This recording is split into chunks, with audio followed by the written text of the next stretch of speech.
أنا أدعو حنا يوم كتعسينينا dadkii ku geeriyooday fatahaadii ka dhacday magaalada Beledweyne sida gudoomiyaha uu sheegana qaarna meedkoodii la helay qaarna wali meedkoodii aan lahayn intii magaalada Beledweyne masiiba ka dhacday maanta waan soo wada dul marnay magaalada boqolkiiba 80 ama boqolkiiba 90 biyaha ayaa ka koreeya magaalada runtii magaalooyinka ugu waaweyn koonfurta Soomaaliya oo dhamaanteed laga soo wada baxay oo qof ku nool oo san jirin dibka intaas la eg waa dareemi kartiin waxaan leenahay wixii Ilaahay keeno alxamdulillah laakiin meeshaas dib xoog laha ka dhacay hadda annaga waxa noo yaal hawl aad u weyn waa sanadkii labaad oo ay soo noqotay fatahaaddan intaan la eg fatahaadda soo noqotay xajmiga ay la eg tahay waa fatahaadihii lagu qiyaasi jiray 50 sanaba mar aniga sida dugsoontiina wasaaradda beeraha ahaa jiray aadan ula socdaa fatahaadaha iyo arrimaheeda fatahaadahan oo kaleeto 50 sano mar ayaa lagu qiyaasaa inay 2 sano isku xigtay ay soo noqoto marka caadi maaha sidaas daraadeed arrintaas talay u baahan tahay fagaarooyin badan waa ka jeedinay ay ugu dambeysay kulankii SPF ka hadda xamar ka dhacay in maamulka webiga Soomaaliya marka uu soo galo iyo inta Itoobiya naga xigtaba ha ahaatee in laga wada tashado maamulka webiga ayaa saldhig u ah in wax laga qabto fatahaadda webiga Shabeelle arrintaas runtii waa arrinta saldhigga u ah in laga gaaro xal waara fatahaadaha soo noqnoqday hawsha hadda noo taal waa 3 waji wajiga hadda aan ku jirno oo wajiga ugu xanuun badana waa gurmadka waa dadka go'doonka waa dadka muxuu ahaa la yahay waa dadka muxuu ahaa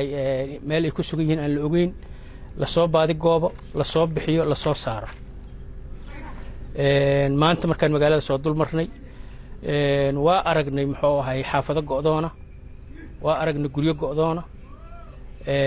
runtii welwel fara badan ayaa wuxuu nooga jiraa in magaalada dad fara badan ay go'doon ku yihiin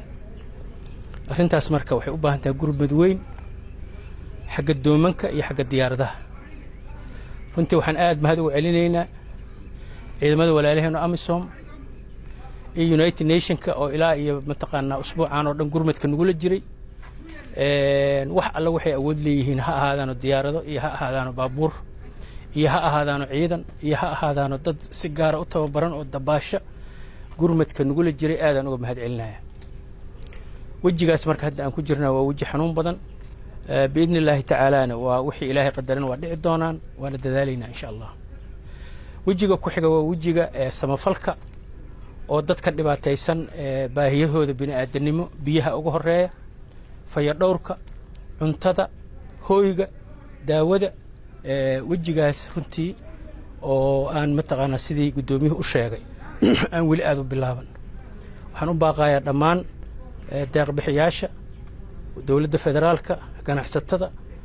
dadka qurba joogta gaar ahaan kuwa ka soo jeeda Hirshabeelle inay dadkii muxuu ahay dhibaatada ay gaartay